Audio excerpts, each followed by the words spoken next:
Hello everyone, in this video I'll talk about all the breakpoint types you can use in MPLAB and their differences and use cases, so let's get started.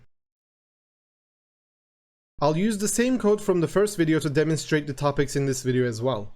Now, I've already talked about the general idea of breakpoints and how they work, but there's a lot more to breakpoints than that.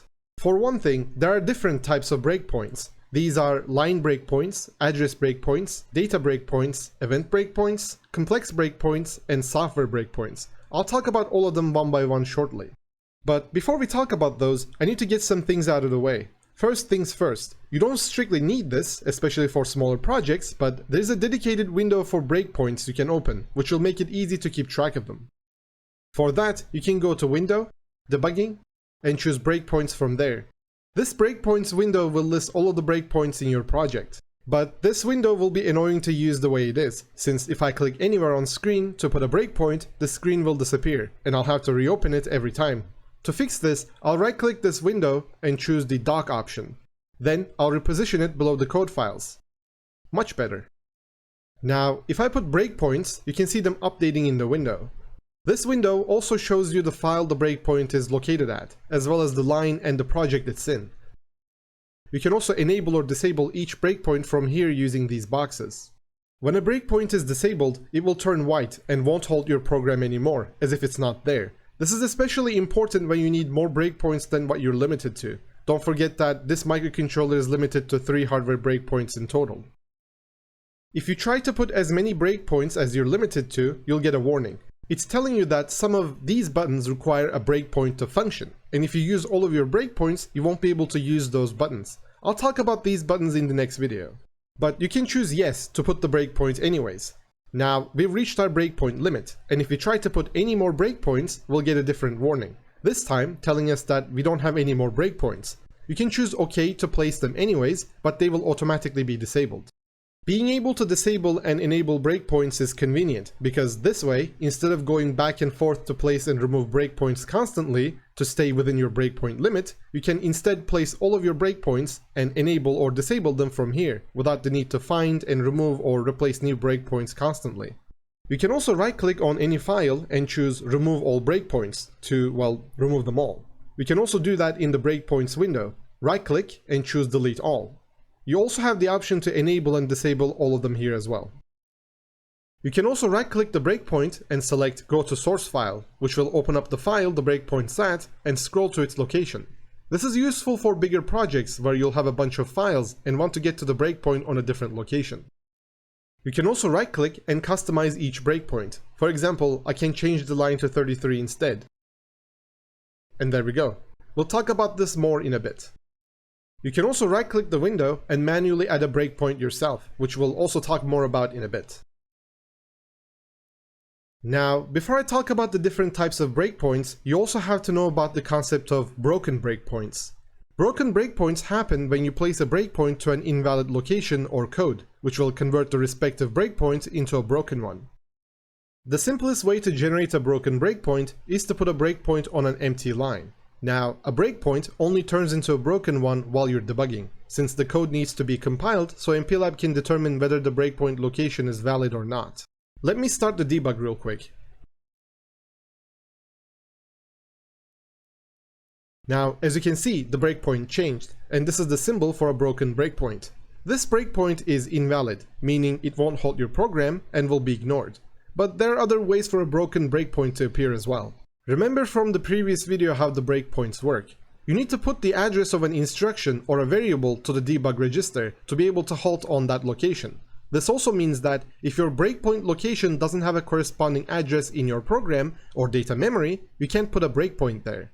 So essentially, if your breakpoint location doesn't have a corresponding instruction to it, you can't put a breakpoint there. A good example for this would be if you tried to put a breakpoint on a function declaration. If I try to put a breakpoint on this function declaration, we can see that it immediately broke. This is because this line declares a function, and declarations won't have a corresponding instruction to them. You should instead put a breakpoint on the first line after the declaration. This problem also occurs if you try to put a breakpoint on a while term. As you can see, this breakpoint also broke. This again has to do with the fact that this line doesn't convert directly into instructions, which has to do with how this line is implemented in machine code. Another big reason why you may get broken breakpoints is optimization. If the compiler optimizations are enabled, some of your code might get optimized away and lose their corresponding instructions, meaning you can't put a breakpoint there.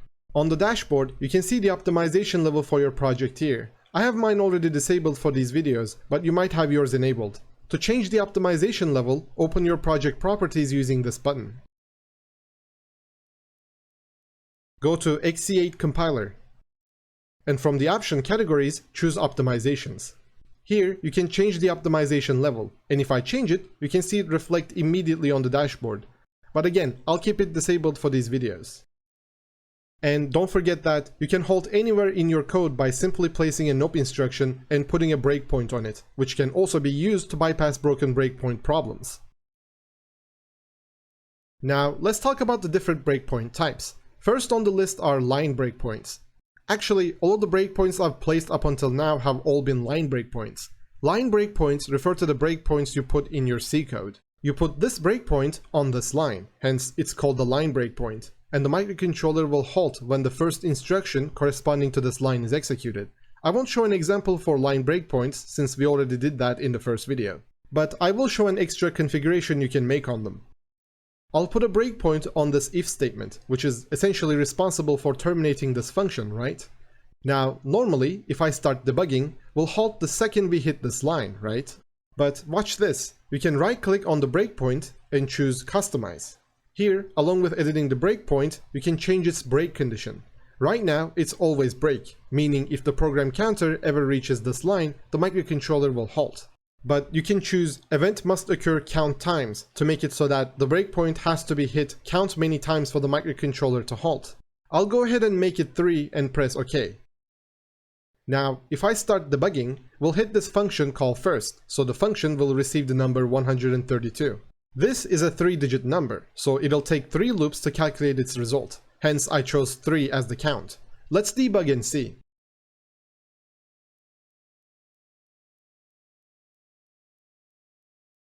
As you can see, we halted like before, but unlike before, we halted after hitting this breakpoint 3 times. If I check the result, as you can see, it's 6, which is the correct result. And the number is 0, so we have in fact looped 3 times before halting. Next up are address breakpoints. Address breakpoints refer to the breakpoints placed on a program location. Technically, all line breakpoints are actually address breakpoints.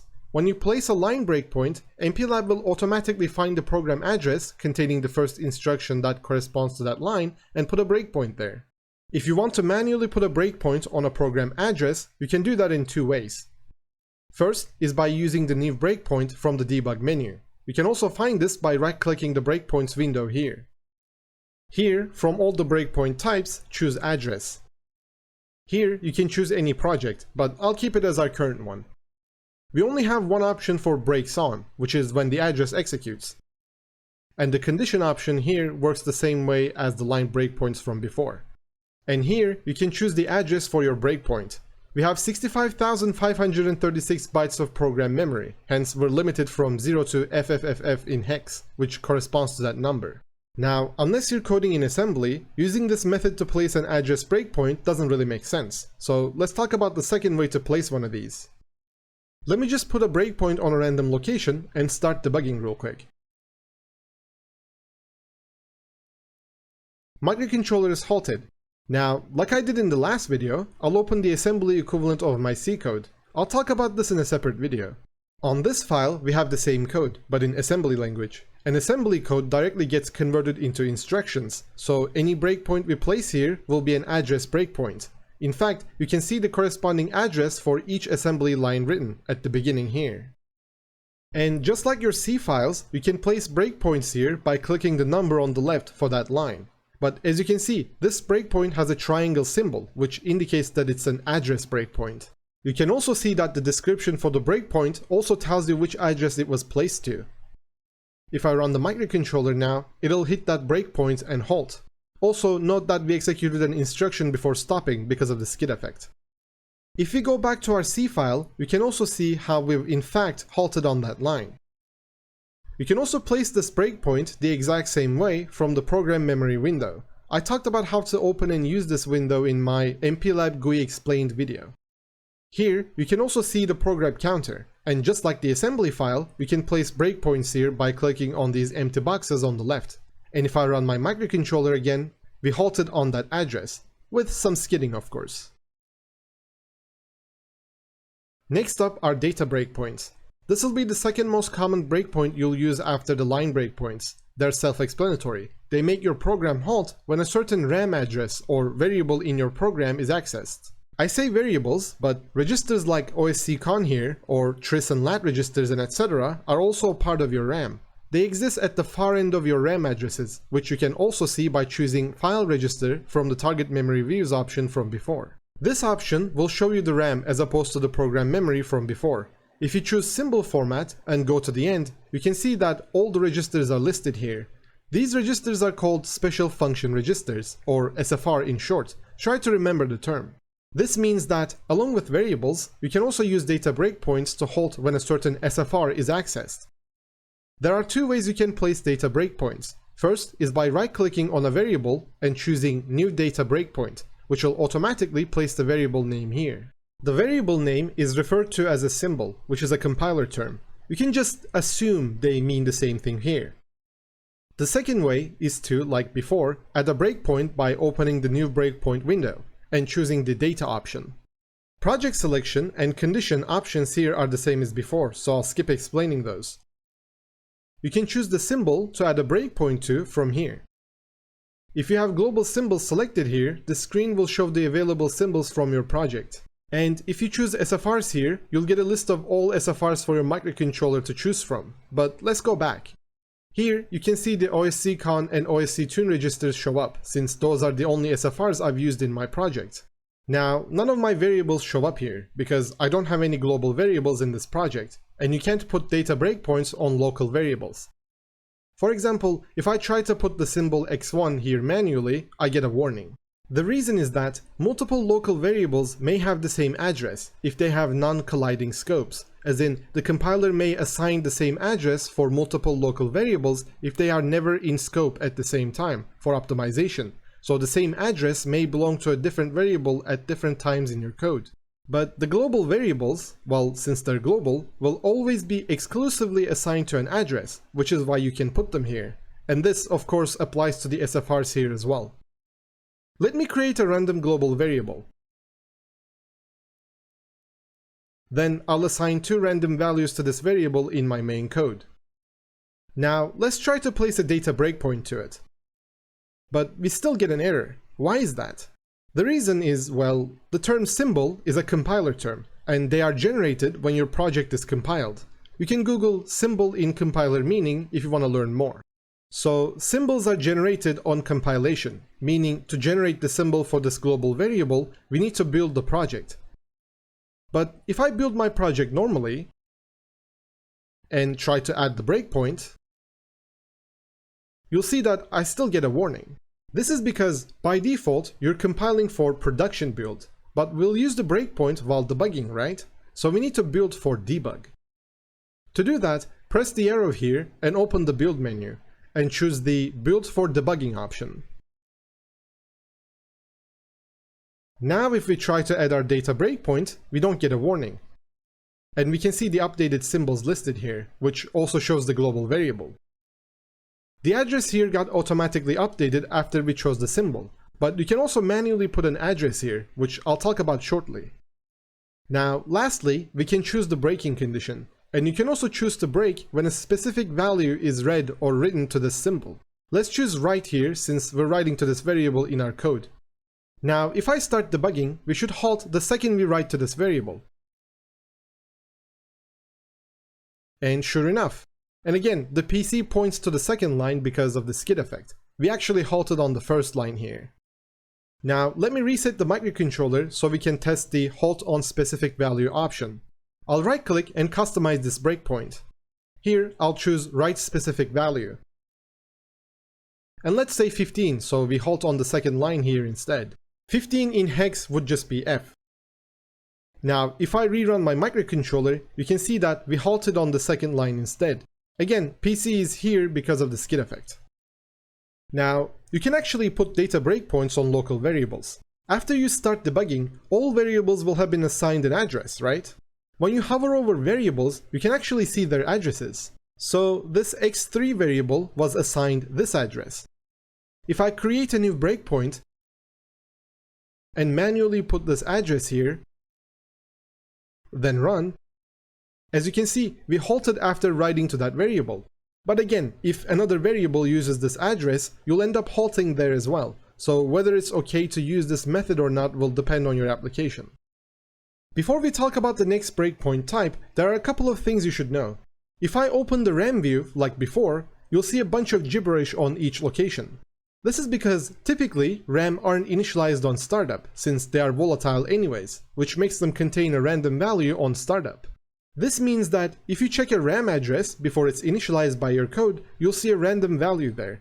Also, RAM isn't reset when the microcontroller is programmed, since it'll be initialized by your code before use anyways. This also means that you might see the values of your previous debug on your current one if you haven't initialized them in your code yet, which might fool you and make you think your current program put that value there instead. So my suggestion is that only check a RAM location after it's been written to not be fooled by your previous debug values. Also, I tried to see if MPLAB allowed data breakpoints on static local variables, but it didn't, so keep that in mind too. Next up are event breakpoints. Event breakpoints halt your program on specific events. You can place them by going to the new breakpoint window and choosing event option here. Here you can see the available events to halt on. The available events will depend on your microcontroller and programmer. You can see the available event options for your specific microcontroller and programmer by going to the debug features list I showed you in the first video. I'll just show you a simple example. Let's choose the break on sleep event. I'll just put a sleep instruction here, then debug.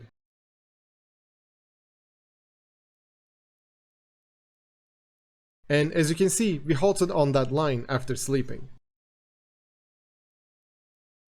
Next up are complex breakpoints. Complex breakpoints also have two types within itself. One is called sequence breakpoints, while the other is called tuple breakpoints. Sequence breakpoints halt your microcontroller when a certain sequence of conditions occur in order, and they are generated by combining multiple breakpoints to make a single one. So, for example, you can combine two breakpoints to make it so you halt when you pass a certain program address 3 times, and then write a certain value to a register or something. Tuple breakpoints, which are also called ended breakpoints, halt your microcontroller when certain conditions occur simultaneously, and they are generated by combining a program and a data breakpoint into a single one. So, for example, you can combine two breakpoints to make it so you only halt when a value is written to a variable only from a given program address. Now, I'm not showing you any examples here because these breakpoint types are not supported by PIC 3. But don't let that get you down if you own a PIC 3, because these breakpoints aren't used that often since their use cases are a little specific. And because you can actually use these breakpoint types from the simulator, which is why I'll show examples on complex breakpoints in a separate video. But for now, I'll put links down below that you can check to learn more about them if you want. Next up are software breakpoints. I've already talked about software breakpoints a little, but let's finalize that a bit. Software breakpoints are implemented in software, as their name suggests, and they are unlimited in use, unlike hardware breakpoints. They are implemented by programming your microcontroller so that the breakpoint addresses are replaced by a special instruction, which makes the microcontroller jump to debug executive and halt when executed. But if we hard replace an instruction of our program and upload, won't our program be corrupted? Normally, yes, but whenever you rerun your microcontroller or place or remove breakpoints, your microcontroller will be reprogrammed so that it'll contain the original instructions again. Which is why I said in the previous video that software breakpoints are slower and they degrade your flash memory over time. Also, they aren't supported on every microcontroller, so make sure to check the features list I showed you in the first video. Also, since you have to execute an instruction to perform a software breakpoint, you won't be able to use software breakpoints as data breakpoints, which also means that you can't use complex breakpoints with this either. Now, like I said before, software breakpoints aren't supported by PIC 3, so I won't show any examples here, but you can still use them in simulator, which is why I'll show examples on software breakpoints in a separate video. But for now, I'll put a link to a PDF file down below that you can check to learn more if you want. And that's the end of the video, and thank you for watching. If you liked the video, you can always leave a like and subscribe, it's always appreciated. And I'll see you in the next video.